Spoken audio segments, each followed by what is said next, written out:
Hello everyone, मैं मिथुन सिंह स्वागत करता हूं आप सभी का। आशा करता हूं आप सभी बहुत अच्छे होंगे। बात करेंगे बीबीएम के यूजी सेमेस्टर 1 के प्रीवियस ईयर क्वेश्चन पेपर की।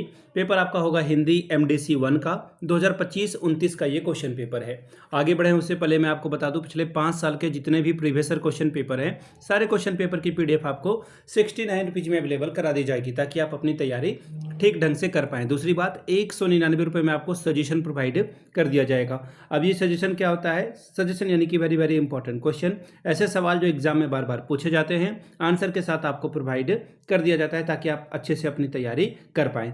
यहाँ से मेरी ईमेल आईडी आप देख सकते हैं, yourmithunsingh@gmail.com पे आप मुझे मेल कर सकते हैं। इंस्टा पे अगर आप हो, डू फॉलो मी @imithunsingh। बाकी आप मुझे व्हाट्सअप कर सकते हैं 7979054474 पे। तो चलिए, बीबीएम के यूजी सेमेस्टर 1 के क्वेश्चन पेपर को हम लोग देखेंगे कि किस तरह का सवाल एमडीसी 1 में 2026 में पूछा गया था। सेशन था आपका 25-29 का। यहाँ से आप देख पाएंगे 2026 में आपकी परीक्षा हुई थी, फुल मार्क्स था 75 का। 3 घंटे का वक्त आपको मिलता है यहाँ पर। खंड ए में 3 सवाल पूछे जाएंगे, और पहला सवाल में जो है 5 छोटे छोटे सवाल पूछे जाएंगे और आपको आंसर करना है। पहला सवाल, पड़ोसी शीर्षक कहानी के कहानीकार का नामो उल्लेख करें।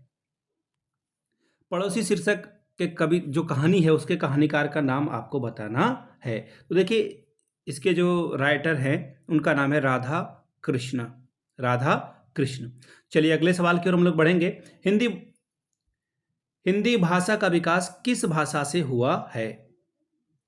तो देखिए, इसे अपभ्रंश कहा जाता है, ठीक है, अपभ्रंश कहा जाता है, ठीक है। अगर इसको जो है ध्यान से अगर आप समझने की कोशिश करेंगे, अगर क्रमिक विकास चाहिए तो सबसे पहले संस्कृत से इसकी शुरुआत होती है, संस्कृत से पाली, पाली से फिर ये प्राकृत में आता है, प्राकृत से फिर अपभ्रंश आता है, ठीक है।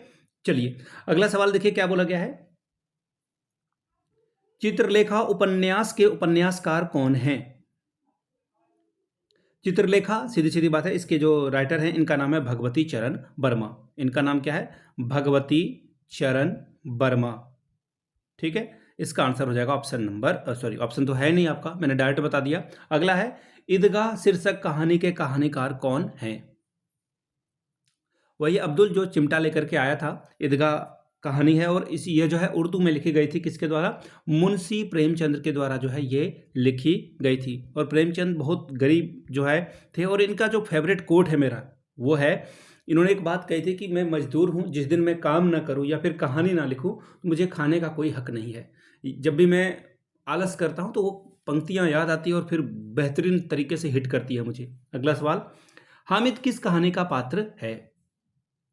अभी मैंने आपको बताया हामिद जो है वो ईदगाह कहानी का जो है पात्र है। चलिए अगला सवाल, अब 5-5 नंबर वाले सवाल हैं, थोड़े बड़े बड़े में आपको आंसर लिखना होगा। पहला क्या है? प्रेमचंद्र का जीवन परिचय लिखिए, 5 नंबर पाइए। फिर है भाषा और बोली में अंतर बताइए, 5 नंबर पाइए। क्वेश्चन नंबर 3, अब 15 चौके 60 नंबर आपको मिलेगा। 4 सवालों का जवाब देना है। पहला सवाल, संवदिया शीर्षक कहानी के मूल भाव पर प्रकाश डालें। नेक्स्ट सवाल, भाषा का परिचय देते हुए हिंदी की प्रमुख बोलियों का परिचय दीजिए। ईदगाह शीर्षक कहानी की समीक्षा करें, यानी कि कहानी में क्या गड़बड़ी है, क्या अच्छी बातें हैं, उसके कैरेक्टर को बताएं, कौन सा कैरेक्टर आपको बेहतरीन, उसके संवाद कैसे थे, लोकोक्तियां या मुहावरों का कितना प्रयोग किया गया है, वो अब बातें आपको बतानी है। अगला है, हिंदी भाषा के उद्भव और विकास की विवेचना करें। अगला सवाल है, चित्रलेखा उपन्यास की कथा वस्तु पर प्रकाश डालें। नेक्स्ट है, हिंदी उपन्यास के उद्भव और विकास पर प्रकाश डालें। तो ये था आपका एमडीसी हिंदी का क्वेश्चन पेपर। मैं आपको फिर से बता दूं, पिछले 5 साल के जितने भी PYQs हैं वो आपको 69 में और सजेशन 199 में आपको प्रोवाइड कर दिया जाएगा। यहाँ से मेरी ईमेल आईडी आप देख लें, yourmithunsingh@gmail.com पे आप मुझे मेल कर सकते हैं। इंस्टा पे अगर आप हो, डू फॉलो मी @imithunsingh। बाकी आप मुझे व्हाट्सअप कर सकते हैं 7979054474 पे। वीडियो को आपने यहाँ तक देखा, प्यार दिया, इसके लिए आप सभी का बहुत बहुत शुक्रिया। Have a good day.